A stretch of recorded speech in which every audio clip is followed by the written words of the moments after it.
चांदी के अंडे।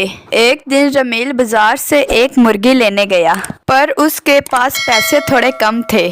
उसने दुकानदार से कहा, भाई साहब, मेरे पास पैसे थोड़े कम हैं, क्या आप मुझे इन पैसों से एक मुर्गी दे देंगे? अरे भाई, जाओ यहाँ से, इतने पैसों से मुर्गी ये कभी भी नहीं मिलेगी, जाओ जाओ। हाँ, अगर तुम चाहते हो, मेरे पास एक लंगड़ी मुर्गी है जो तुम इन पैसों से ले सकते हो। रमील मान गया और अपने साथ उस लंगड़ी मुर्गी को ले आया। रमील उसे बहुत प्यार से पालता था, अच्छे से उसका ख्याल रखता था। एक दिन मुर्गी ने चांदी का अंडा दिया। रमील उसे देखकर हैरान रह गया और सोचने लगा, अरे ये अंडा तो चांदी का है, एक मुर्गी कैसे चांदी का अंडा दे सकती है? उसे अपनी आंखों पर यकीन ना हुआ। अगले दिन फिर मुर्गी ने एक और चांदी का अंडा दिया। मुझे लगता है ये जादुई मुर्गी है, लेकिन सबसे पहले मुझे एक अंडा बेचकर इसका पाँव ठीक करवाना होगा।